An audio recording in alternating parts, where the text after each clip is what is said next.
नमस्कार दोस्तों, स्वागत है आपका आपके अपने YouTube channel Aftab study classes में। तो दोस्तों आज हम बात करने वाले हैं क्लास 10 के लिए एनसीईआरटी मैथ्स जो चल रही थी उसका चैप्टर तीसरा। उसमें हमारी अच्छी प्रश्नावली है 3.7 और उसका सवाल नंबर 5 देखिए आपके सामने स्क्रीन पर लिखा हुआ है। त्रिभुज ABC में कोण C बराबर 3, कोण B बराबर 2, कोण A + B। तो त्रिभुज के तीनों अंतः कोण ज्ञात कीजिए, ये पूछा है। देखिए आप जानते हैं कि हमें कोण C दिया गया है बराबर 3 कोण B प्लस बराबर 2 कोण A प्लस कोण B। आप जानते हैं कि त्रिभुज के तीनों अंतः कोणों का योग कितना होता है, 180 होता है। मतलब आप जानते हैं कि त्रिभुज के तीन अंतः कोण कौन कौन से, त्रिभुज ABC में कोण देखिए त्रिभुज ABC का बना है तो एक कोण A होगा, एक B होगा, एक कोण C होगा। आप ये भी जानते हैं कि त्रिभुज के तीनों अंतः कोणों का योग 180 होता है। तो कोण A प्लस कोण B प्लस कोण C दोस्तों ये कितना होता है, बराबर 180। ठीक है, इतना ये होता है। अब देखिएगा यहाँ पर हमें दिया गया है, देखिए कोण A ऐसे रहने दीजिएगा, कोण B ये भी ऐसे रहने दीजिएगा, समीकरण इसको एक मान लीजिएगा। ठीक है, और कोण C की जगह पे हम लिख सकते हैं यहाँ पर देखिए कोण C बराबर है 3 कोण B, तो कोण यहाँ पे 3 कोण B लिख सकते हैं हम, बराबर 180 अंश। ठीक है, इतना हमने लिख लिया है। इसको आगे सॉल्व करेंगे, हो जाएगा कोण A और प्लस का 3 कोण ये भी और 1 कोण ये, तो कितना हो जाएगा 4 कोण B बराबर 180 अंश। तो इस प्रकार दोस्तों ये दूसरा समीकरण इसको मान लेते हैं। ठीक है, अब क्या करेंगे हम यहाँ पर समीकरण 1 में, अब हम समीकरण 1 में कोण C बराबर देखिए हमने पहले रखा था 3 कोण B रखा था। अब रखेंगे 2 कोण A प्लस कोण B, ये रखेंगे समीकरण 1 में बराबर रखने पर। ठीक है, रख लीजिएगा तो क्या हो जाएगा यहाँ पर कोण A और प्लस का कोण B और प्लस का कोण C की जगह पे रख देंगे 2 कोण A प्लस का कोण B बराबर 180 अंश, क्योंकि त्रिभुज के तीनों अंतः कोणों का योग 180 अंश होता है। इसको जब हम सॉल्व करेंगे तो क्या हो जाएगा कि कोण A प्लस का कोण B प्लस का 2 कोण A प्लस का 2 कोण B बराबर 180 अंश। सॉल्व कर दीजिएगा कोण A और 3 कोण A कितना हो जाएगा, 2 कोण A हो जाएगा 3 कोण A और प्लस का 3 कोण B हमारा हो जाएगा, क्योंकि एक ये है 2 ये है, 3 कोण B बराबर हो जाएगा 180 अंश। 3 कॉमन ले लीजिएगा, हमारा पूरा समीकरण में 3 से भाग कर दीजिएगा तो हो जाएगा कोण A प्लस का कोण B बराबर 60 डिग्री का। तो इस प्रकार से दोस्तों ये समीकरण एक हमारा ये बन जाएगा। दोस्तों दो समीकरण हमारे बन गए हैं, एक समीकरण हमारा दूसरा, समीकरण तीसरा। अब इन दोनों समीकरणों को हल करें। देखिएगा दोस्तों समीकरण एक छोड़ दीजिएगा, समीकरण 2 3 को हम हल करेंगे। तो समीकरण हमें तीसरा दिया गया है कि कोण A प्लस का 4 कोण B बराबर दिया गया है 180 अंश, और समीकरण तीसरा दिया गया है कोण A प्लस का कोण B बराबर दिया गया है 60 डिग्री का। इसको दोस्तों सॉल्व कीजिएगा। ये समीकरण हमने आपके सामने लिखेंगे, सॉल्व करेंगे जब ये कोण या समान चिन्ह का है तो लिखेंगे घटाने पर, घटा लीजिएगा तो ये माइनस का ये माइनस का ये माइनस का ये खत्म। यहाँ बचा 3 कोण B, ये बराबर बचा हमारा 120 का, और 3 चक्कू 12। कोण B दोस्तों हमारा आ गया है 40 डिग्री का। कोण B कितना आ गया, 40 डिग्री का आ गया। आप जानते हैं कि समीकरण 2 आपका क्या कह रहा था कि कोण A प्लस कोण B बराबर कितना है, 60 है। कोण 3 ये कह रहा था समीकरण 3, तो समीकरण 3 से देखिएगा कह रहा था कि कोण B और प्लस का कोण A, मतलब ये दोनों कोण मिलाकर कितना है 60 डिग्री का, ये कह रहा था हमारा। तो देखिएगा कोण B का मान 40 है और प्लस कोण A बराबर 60 टोटल, तो कोण A का मान कितना आ जाएगा दोस्तों, ये आ जाएगा 20 डिग्री का। तो कोण आ गया 20 और कोण B आ गया हमारा 40, तो 40 20 60 हो गया, रह गया कोण C। तो कोण C हमारा कितना जाएगा था, कोण C कितना था हमारा 3 कोण B के बराबर था, मतलब 3 कोण B का मान 40 बराबर चाहते हैं हमारा 120। तो दोस्तों इस प्रकार से देखिएगा हमारे कोण A B C तीनों की वैल्यू आ गई, A बराबर 20 आ गया, B बराबर 40, C बराबर 120। तो दोस्तों इस प्रकार से हमें तीनों कोण मिल गए हैं। अगर वीडियो आपको अच्छा लगा है तो फटाफट से वीडियो को लाइक कीजिएगा। अगर आपने अभी तक हमारे चैनल को सब्सक्राइब नहीं किया तो चैनल को सब्सक्राइब भी कीजिएगा। चलते हैं नेक्स्ट क्वेश्चन नंबर 6 पर। तो देखिएगा दोस्तों सवाल नंबर 6 आपके सामने स्क्रीन पर लिखा हुआ है, समीकरणों 5x - y बराबर 5 और 3x - y बराबर 3 के ग्राफ खींचिए। ग्राफ खींचना है, कहता है इन रेखाओं और बाई एच से बने त्रिभुज के शीर्षों के निर्देशांक ज्ञात कीजिए, इस प्रकार बने त्रिभुज के क्षेत्रफल का परिकलन कीजिए। ये सवाल में दिया गया है। इससे पहले की जो प्रश्नावली में सवाल पढ़ाया था तो भी कह रहा था कि रेखाएं दी गई थी, उसमें रेखा खींचेगा, और वो एक्स कह रहा था, इसमें बाई एच कह रहा है, कोई परेशानी वाली बात नहीं। देखिए इसको सॉल्व करने के लिए सबसे पहले इसके हम समीकरण लिख लेते हैं, उनसे ग्राफ खींचेंगे। देखिए हम समीकरण लिखते हैं। समीकरण हमें दिया गया है, एक दिया गया है कि 5x - y बराबर 5, समीकरण एक इसको मान लेते हैं, और हमें दूसरा दिया गया है 3x - y बराबर 3, दूसरा समीकरण। दो समीकरण दिए गए हैं, इनसे पहले में क्या करना है, ग्राफ खींचना है बाई एच के से, मतलब प्रूव बन जाएगा इस प्रकार से। तो देखिएगा सबसे पहले लिखते हैं हम कि पहले इसके हल याद करेंगे, लिखेंगे समीकरण 1 से। ठीक है, समीकरण 1 से क्या आ जाएगा हमारा कि 5x - y बराबर 5 है, मतलब अगर बाई का वैल्यू निकालें हम तो आ जाएगा 5x, ये माइनस का इधर 5 आएगा बराबर बाई, ये वैल्यू आ गया यहाँ से। ठीक है, अगर हम समीकरण 1 से इतना निकाल लिया मैंने।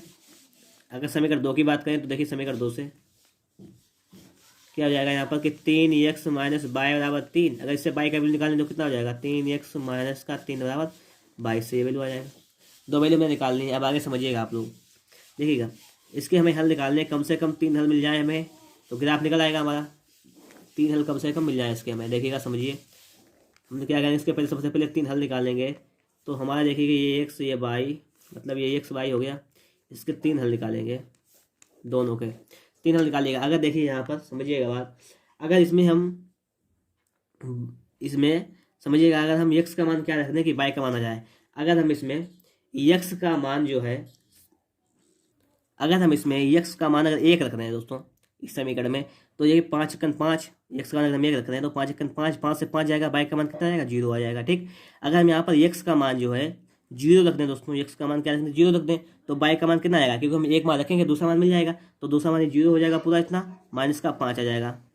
ठीक है, अगर हम x का मान इसमें 2 रख दें तो 2 पंचे 10 माइनस 5 मतलब 5 बच जाएगा दोस्तों। इस प्रकार से हमारे 3 मान ही आ जाएंगे निकल कर, मतलब ये आ जाएगा 1 का मान 0, इस रेखा का माइनस 0 का 5, इतने हल आ जाएंगे इस रेखा के। ठीक है, इस रेखा जो मैं दी गई है समीकरण, इसके 3 हल आ गए यहाँ पर। इसी प्रकार से इसका हल निकाल लीजिएगा। अगर यहाँ पर हम x का वैल्यू 1 रख दें, 1 रख देंगे तो 3 y का वैल्यू 0 हो जाएगा हमारा। ठीक है, अगर हम x का वैल्यू 0 रख दें तो y का वैल्यू कितना हो जाएगा माइनस का 3। समझ लीजिएगा, x का 0 रखेंगे तो 0 हो जाएगा, ये बचेगा माइनस का 3। अगर यहाँ पर हम x का वैल्यू 2 रख दें तो 2 3 6 से 3 जाएगा 3, तो y का वैल्यू जाएगा 3। तो ये हो जाएगा बिंदु 1 का मान 0, 0 का मान -3, 2 का मान 3। तो इस प्रकार से दोस्तों हमारे बिंदु हो गए। अब बिंदु के बाद हम क्या करेंगे, देखिए दोस्तों इसके बाद हम क्या करेंगे वो समझिएगा आप लोग। इसका हमें ग्राफ बनाना है, तो देखिएगा ग्राफ इस प्रकार से तो बनाते हैं कि इस प्रकार से हमारा x अक्ष, बात समझिएगा आप लोग, और इस प्रकार से हमारा, तो इस प्रकार से हमारा ये x अक्ष, और इस प्रकार से देखिए हम इसको y अक्ष बना लेते हैं यहाँ पर। ये देखिए हमारा y अक्ष। ठीक है, देखिए इसको मान जब रखेंगे तो 0, तो ये 1 2 3 4 5 6 7। ठीक है, माइनस का 1 माइनस का 2, इस प्रकार से माइनस का 3 माइनस का 1 -2 -3। ठीक, -4 -5, इस प्रकार से मान रख लिए। ये रखेगा तो 1 2 3 4 5, दूसरे प्रकार से मान रख लिए। ये हमारा हो गया है x अक्ष। ठीक है, और ये हमारा हो गया है y अक्ष। अब देखिएगा बिंदु में पहला दिया गया है 1 का मान 0, तो 1 का मान 0 हमारा कहाँ पर है, 1 का मान 0 मतलब ये हो जाएगा हमारा 1 का मान 0 बिंदु। फिर 0 का मान -5, तो 0 और -5 ये बिंदु हो जाएगा दूसरा। ये 2 बिंदु हो गया हमारा। और तीसरा बिंदु क्या है 2 का मान 5, 2 ये 5 ये, मतलब इस प्रकार से मिलाकर ये हमारा जाएगा 2 चल रहा है x पर, y पे 5, तो इस प्रकार से हमारा बिंदु हो जाएगा। ये हमारे दोस्तों 3 बिंदु हो गए। अब इन 3 बिंदुओं से हमें क्या करना है, एक रेखा खींच देनी है। तो एक रेखा खींचेंगे जब हम, तो रेखा किस प्रकार से हमारी जाएगी वो देख लीजिएगा आप लोग। इस प्रकार से तो रेखा जाएगी, आप देखिए सही से चित्र बनाएगा तो आपकी रेखा बिल्कुल इन तीनों बिंदुओं से होकर ही जाएगी। ठीक है, तो इस प्रकार से हमने क्या किया, रेखा को खींच लिया है, ये रेखा खींच दिए।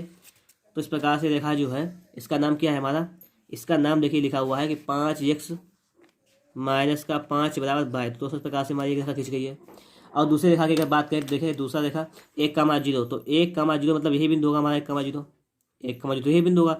और 0 का मान -3, 0 इस पर और -3 इस पर, तो ये दूसरा बिंदु ये हो जाएगा 0 का मान -3, समझिएगा। और तीसरा बिंदु हमारा क्या हो जाएगा दोस्तों, 2 का मान 3, 2 और 3, 3 ये वाला बिंदु हो जाएगा हमारा, और 2 ये वाला, 2 x पर और 3 y पर। तो इस प्रकार से 3 बिंदु हो गए। इनसे जब एक रेखा खींचेंगे तो किस प्रकार से रेखा जाएगी देखिएगा। तो इस प्रकार से 3 बिंदु हमारे जब हो गए, 3 बिंदु से रेखा खींच दीजिएगा दोस्तों। तो देखिए एक तो हमारा 3 पर है, एक ये वाला, इस प्रकार से पट कर रेखा जब खींचेंगे हम तो इस प्रकार से हमारी ये रेखा खींच जाएगी दोस्तों, ये रेखा खींचेगी, इस प्रकार से हमारी रेखा खींच गई है। ठीक है, लाइन अलग हो गई इसमें, तो ये रेखा खींच गई हमारी।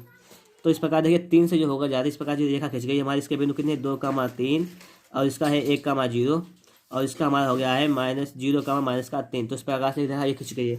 अब आगे क्या कह रहा है इसमें कि बाई एच से बने, बाई एच के साथ, बाई एच के साथ कौन सा त्रिभुज बन रहा है दोस्तों। देखिए ये लाइन तो हमारी बेकार से हो गई थी, तो ये बन रहा है त्रिभुज। देखिए हम इसको डार्क कर रहे हैं, ये वाला त्रिभुज, ये वाला त्रिभुज दोस्तों हमारा बन रहा है, इतना बन रहा है। अब पूछ रहा है इसका शीर्ष बताइएगा। तो देखिए इसका शीर्ष, एक तो इसका बिंदु 1 हो जाएगा शीर्ष। देखिए तो उसके शीर्ष कितने आ जाएंगे, एक तो हमारा आ जाएगा यहाँ पर 1 का मान 0, 1 का मान 0 पे मिल रहा है। दूसरा देखिए यहाँ पर -5 का मान 0, मतलब कितना 0 का मान -5, 0 का मान -5। और तीसरा देखिए हमारा क्या है यहाँ पर 0 का मान -3। दोस्तों इस प्रकार से हमारे त्रिभुज का शीर्ष आ गया। ये तो त्रिभुज आ रहा है हमारा, रेखा खींचेंगे तो हमारी ये रेखा खींच गई थी, ये वाला। देखिए यहाँ से गया था 4 का मान 0 का, 1 का मान 0 से, और 0 का मान -3 और 2 का मान 3, यही तो गया था हमारी रेखा। इस प्रकार से हमारा त्रिभुज यही तो बन रहा है इतना, ये डायरेक्ट किया मैंने। तो इस प्रकार से इसका शीर्ष इतने आ गए हैं। इसको मैं छायांकित भी कर दिया है। आगे सवाल में कह रहा है कि इससे बने त्रिभुज का क्षेत्रफल का परिकलन कीजिए, क्षेत्रफल ज्ञात कीजिए। अगर आप चाहें तो उसका क्षेत्रफल निकाल सकते हैं। क्षेत्रफल किस प्रकार से निकाल सकते हैं, आपने देखिए वो एक सूत्र होता है हमारा। अगर त्रिभुज का शीर्ष दिए गए हो तो का सूत्र लगाते हैं 1/2 x1/2 - y3 प्लस का x2/3 - y1 प्लस x3 और y1 माइनस का y2। तो दोस्तों इस प्रकार से इसका फार्मूला का उपयोग करेंगे हम, और इसको x1 y1 x2 y2 x3 मान लेंगे। तो इस प्रकार से इसका सॉल्व करना चाहें तो आप सॉल्व कर सकते हैं। दोस्तों इस प्रकार से हमारा सवाल सॉल्व हो गया। अगर आपको वीडियो अच्छा लगा तो फटाफट से वीडियो को लाइक कीजिएगा। अगर आपने अभी तक हमारे चैनल को सब्सक्राइब नहीं किया तो चैनल को सब्सक्राइब भी कीजिएगा। वीडियो देखने के लिए आपका बहुत बहुत धन्यवाद।